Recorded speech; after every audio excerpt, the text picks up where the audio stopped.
Hello and good evening, and welcome to another edition of The Shed, hashtag Irish Blues Mafia with me, Trevor.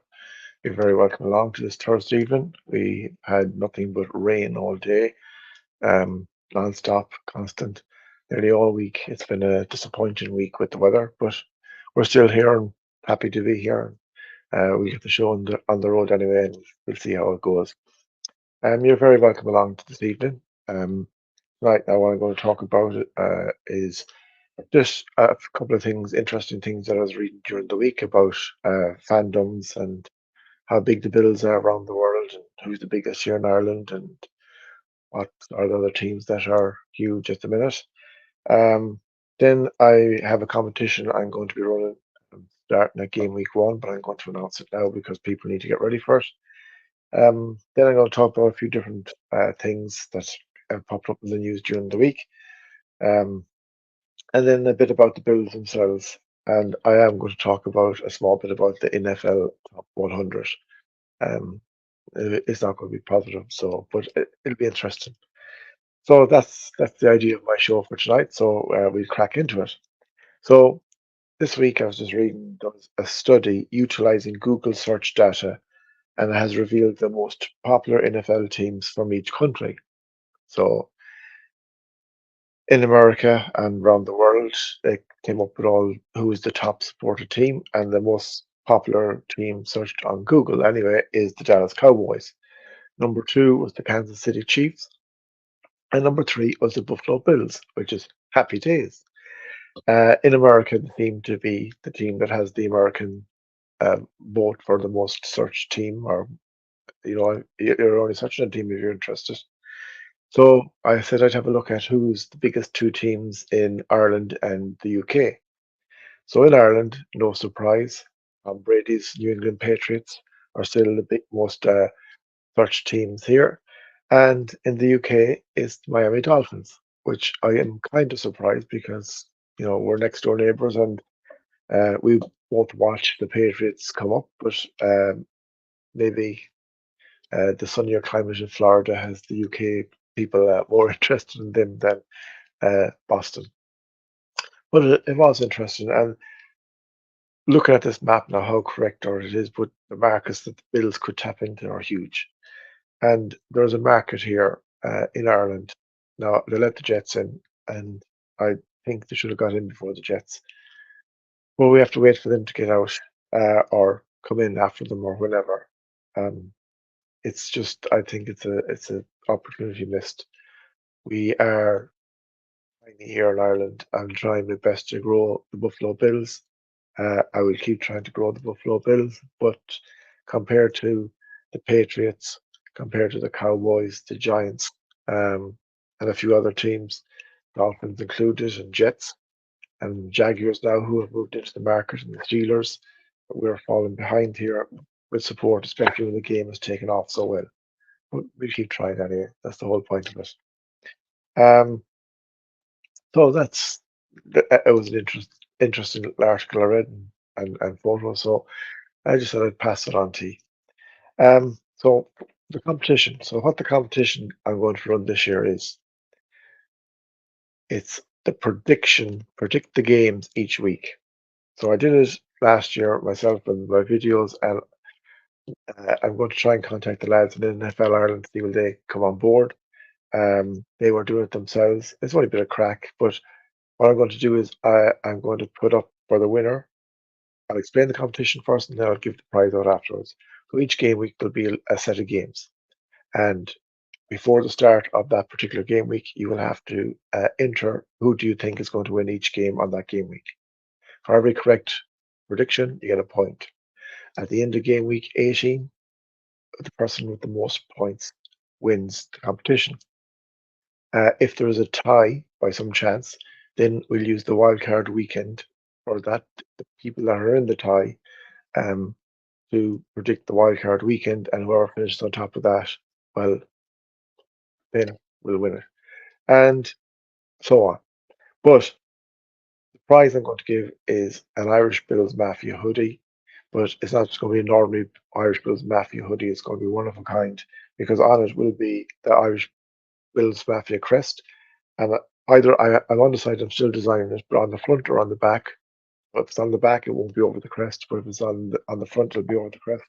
But it'll be the Irish Bulls Mafia NFL Predictions Champion 2024-25. And you get an Irish Bulls Mafia mug and carrying with it. Cost nothing to enter. I'll be putting up details on Twitter or X, as they call it now, and on Instagram. So if you want to enter, I'll give you the way of contacting me, and we'll set up a group. And then before every Thursday night game, or whenever the starting of the game week is, everyone has to predict their give their predictions for the week, and then I'll note them in, and then I'll give the points out after every week to see where people stand, so you have an idea. And it's just something different. It's a bit of crack, and it'll bring us together, and uh, we'll have a laugh at it. And sometimes we'll make stupid decisions, and sometimes we'll make amazing decisions. And it's all for a laugh and enjoy things anyway. So that's my competition, and I will be promoting it over the next few weeks. But please, if you're interested, please do join in for the crack. As I says, cost nothing, and you could win a one of a kind Irish Blues Mafia hoodie at the end. So a few little things I'm going to touch on now is I just read during the week that Pat McAfee is coming to Dublin for the college game at the end of the month. Georgia Tech and Florida State are playing it in the Aviva Stadium, and it was just announced today that it's sold out. So fair play. Um, Getting the light on shine on Dublin the way it is with the college football. Hopefully, the NFL will take heed of it, and we can get a game or two or three over here in the coming years. Because I was at the college game 2 years ago when Northwestern played Nebraska, and it was an amazing occasion. The atmosphere was brilliant, and I think they've improved it year by year as time has gone on since. And getting Pat McAfee to come over to this game, bringing his show over, shows how much they think of it, how highly they rate it, and the venue, and the area itself, and the support from the Irish people. So it is brilliant that it's sold out, and it is amazing that it's getting the attention that it is. So hopefully, the weather will be nice, fingers crossed, and it'll be a brilliant game, and the atmosphere will be something that they'll be able to write home about and say, look, at we need to get an NFL game here as soon as possible. Then in other news, the Washington Commanders have named Jordan Daniels, or Jayden Daniels, sorry, as their starting quarterback for this coming year. And it's a big statement by the Commanders because they're putting their trust in a rookie. But Daniels has experience, and as the scene with CJ Stroud last year, if he's well able for it, put him in, and hopefully it'll fly for him. Then the other big news this week was Brandon Ayiuk and in the 49ers that he's looking to get paid. He's not training with the boys. He's there, but he's not training, and he wants to move. And I was just reading who are the teams that might look at him or take him. The Pittsburgh Steelers seems to be the one that most people are talking about. Whether that happens or not, I don't know. The Cleveland Browns are looking at it, and the Patriots. I'm sure there could be some other teams, but the Steelers, they have George Pickens, and if they got Brandon Ayuk, then they have two good quarterbacks and two good wide receivers, and it could really shake up the AFC North and put a lot of pressure on Baltimore, Cleveland, and Cincinnati. Then just heard today that Sean McDermott has said that he will be starting Josh Allen and the starters against the Bears this weekend. Now, that's I phrased that wrongly. Not that they'll be starting, maybe they will, but they will be playing some stage during the game, and I think that's good. I think you need to get your starters out there. You need to get the other guys out there and see what they're like as well. But this practice and say the likes of Keon Coleman, Samuels, Shakir playing game time with Josh Allen in a real game will set them up and see where they're fixed. And training is one thing, but match time is something different. So hopefully it'll go well, and it'll be interesting to see how long they get and how they are connecting. Then I was just reading today about Josh Allen's comments on Stefon Diggs, and he said a lot of good things, but the sentence or piece of the sentence I took out is miss. I don't know if I would say miss. Um, and for me, I wish Stefon Diggs all the best to the Houston Texans, and I thank him for everything he has done um, for the Buffalo Bills and his years at them. But it was time for him to move on, and I just think the Buffalo Bills, it looks to be a happier camp, a more relaxed camp, and a more focused camp this year than it has been the last year and a half or so. And I do wish Stephon Diggs all the best to Houston, but I've said it. I'm not sorry. He's gone. I'm glad he's gone. I just think his persona didn't suit us, and when it was okay his persona when he was given getting the numbers, but when that dried up, um, it then became an issue because most of these people that have that kind of a persona, when things go wrong, it's not their fault. It's someone else's fault, and then things go wrong everywhere afterwards. So I'm just kind of happy that good luck to him at Houston, and I wish him well. But I'm happy he's gone. And then one of the last things we're going to talk about tonight is the NFL Top 100. So I'm not going to stay too long on it or dwell too much about it. Uh, but I was just reading that Aaron Rodgers got number 92. And they say it's the vote by your peers. Well, who was voting for him? Because he played four snaps and he went down the fourth snap. And I don't wish anyone injury, but you can't vote for a guy that played four snaps in the NFL and get it at 92 when there's guys that have played all season and don't get into it.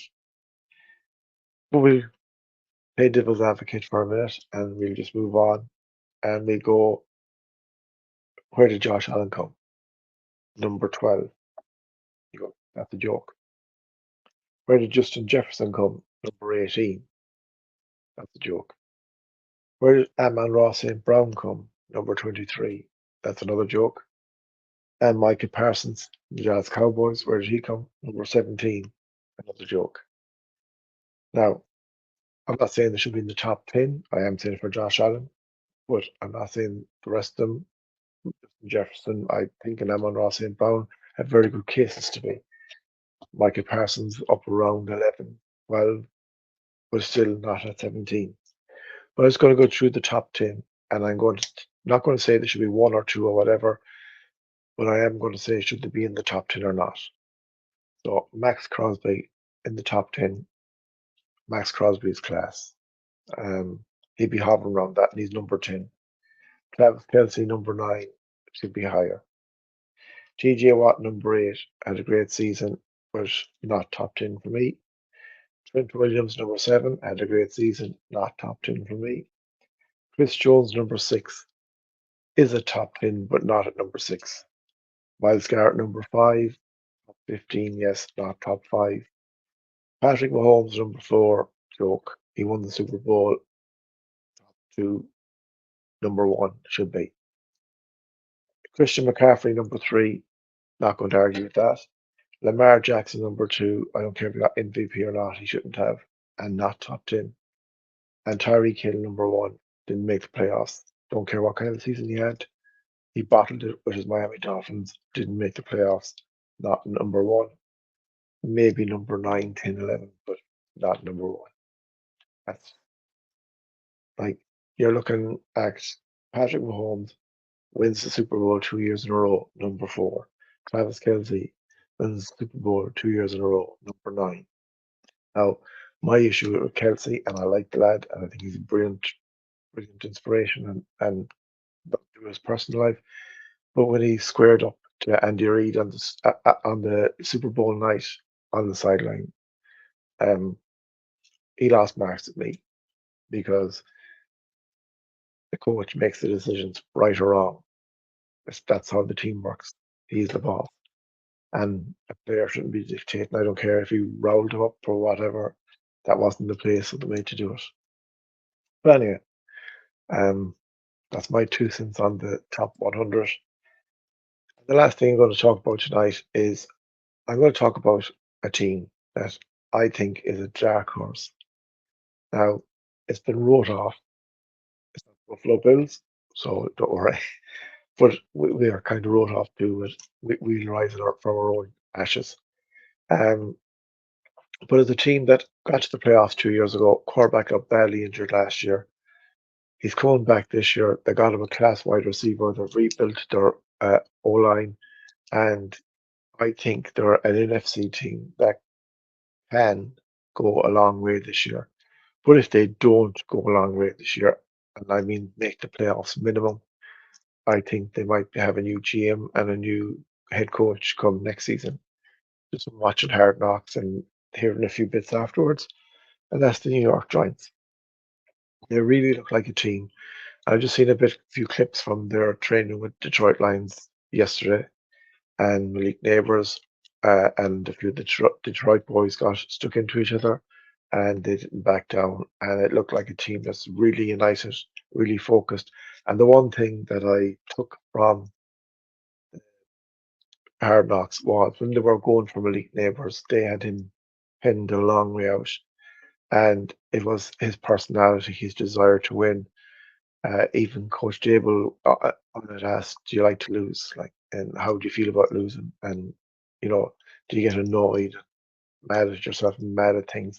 And he said he does, and you have to have it in a controlled way, but it shows that from a young man's perspective, he's ready to go. And I think if Daniel Jones can find some of his form from 2 years ago before he got injured, he has someone now he can throw the ball to, spread it out, and I think they can be a team that can definitely push in the NFC East, the Cowboys and the Eagles.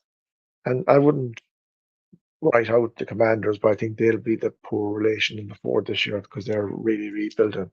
And Jayden Daniels is the new quarterback. It could be a CJ Stroud and it could be brilliant. But, but for me, right now, is one of my dark horses to look out for this season before we have a ball kicked is the New York Giants as we see the training camp go on. And then just the last thing that, as I said earlier, the Bills travel to Chicago to play the Bears Saturday. I think it's Saturday. Um, and we are going to have starters playing, whether they start the game or come into the game or whatever, including Josh Allen. I'd like to see maybe 3 or 4 sets of plays between our starting defense, their starting offense, and their starting defense and our starting offense, and just to see how Caleb Williams performs when he's put under real pressure, and how our O line and wide receivers perform when Josh Allen is throwing balls and protect Josh Allen, and how they go against the top uh, cornerbacks and safeties when the ball's been thrown on the Bear side. But I know it's only a challenge game and the result makes no difference, but it'd be interesting to see who we're situated at this minute. So that's my video for tonight, folks. I hope, thank you very much for watching. I'm really grateful. Um, the support the last few weeks has been brilliant, and I hope it continues. And as I said, you can always contact me through Twitter on X on Bills_Irish or on Instagram at the Irish Bills Mafia. And you can always leave a comment, um, positive or whatever, on YouTube. I love reading them and I'll always reply to them. And when you watch the videos, and if you can, if you're not subscribed already, please do. And like and share because the more support, the more I can try and grow the biz here in Ireland. Going forward, what I'm going to try and do, as I said last week, is for Tuesday, sort of talk more bills and less NFL with one of the little pieces that come up. And then on a Thursday, as we rev up the game weeks, talk about the bills, of course, and then certain games that are coming up at that weekend and what I'm looking forward to or looking to see. And I'm hoping that the greater NFL can see it as much as the Bills fans because I love talking about NFL and I love interacting. So I have a few shows planned once the season starts for special guest editions, and I'm looking forward to them. I'm not going to do any before the season starts because I want to be able to talk maybe in after game week 2 or 3 about the teams and the people I have coming on and how things are going. But that's again down the road. So anyway, folks, thank you very much for watching. It's a pleasure as always. And until next week, have a wonderful, safe weekend and happy weekend. And as always, go Bills. Football is back.